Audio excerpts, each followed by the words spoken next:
বর্তমানে computer, laptop বা mobile যাই কিনুন না কেন নিশ্চয়ই র্যামের স্পেসিফিকেশন দেখেছেন।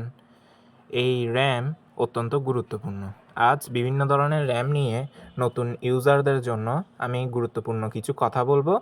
তো আমি আদিত্য আছি আপনাদের সাথে। আপনারা দেখছেন নিউবিসফট ইউটিউব চ্যানেল।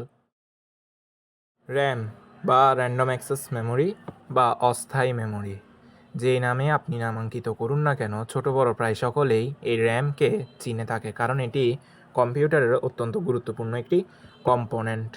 তবে কোন ধরনের র্যাম নেবেন তা জানার আগে আপনাকে কয়েক ভেরিয়েন্টের র্যাম বলে রাখি। যথাক্রমে আছে DDR3, DDR4, DDR5, এই 3 ক্যাটাগরির র্যাম বর্তমান বাজারে।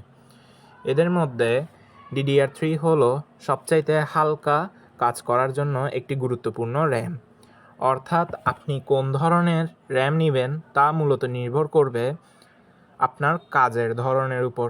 যদি আপনি মাইক্রোসফট অফিস প্যাকেজ বা সফটওয়্যার অথবা হালকা যে কোনো কাজ করার জন্য ল্যাপটপ বা কম্পিউটার কেনার চিন্তাভাবনা করেন, তবে অবশ্যই সাজেস্ট করব DDR3 র্যামটি নিতে, কারণ এটি বাজেট ফ্রেন্ডলি বা এর খরচও অনেকটা কম।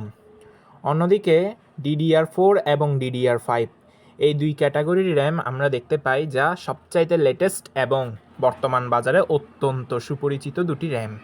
কারণ স্টুডেন্ট, প্রোগ্রামার, ওয়েব ডেভেলপমেন্টার সবার জন্য এটি অত্যন্ত গুরুত্বপূর্ণ। এবং এই বিশেষ করে DDR5 ক্যাটাগরির যে র্যামটি রয়েছে সেটি সবচাইতে ভালো একটি পারফরমেন্স দিতে সক্ষম। তো যদি ফটোশপ, ইলাস্ট্রেটর বা অন্যান্য যত জটিল সফটওয়্যার রয়েছে সেগুলো চালানোর পরিকল্পনা থাকে, তবে অবশ্যই চেষ্টা করবেন DDR4 এবং DDR5 নিতে। 3 ক্যাটাগরির র্যাম ছাড়াও আমরা দেখতে পাই LPDDR ক্যাটাগরির আরেকটি র্যামকে।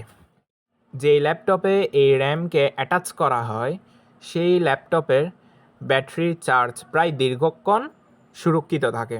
বর্তমান বাজারে আরও কয়েক ক্যাটাগরির র্যাম আপকামিং লিস্টে রয়েছে, যার মধ্যে DDR6 অন্যতম।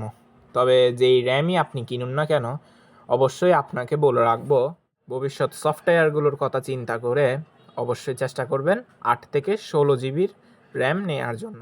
নিত্য নতুন এরকম আরও অনেক ভিডিও পেতে আমার নিউবিসফট চ্যানেলটি সাবস্ক্রাইব করে পাশে থাকবেন। ধন্যবাদ ভিডিওটি দেখার জন্য।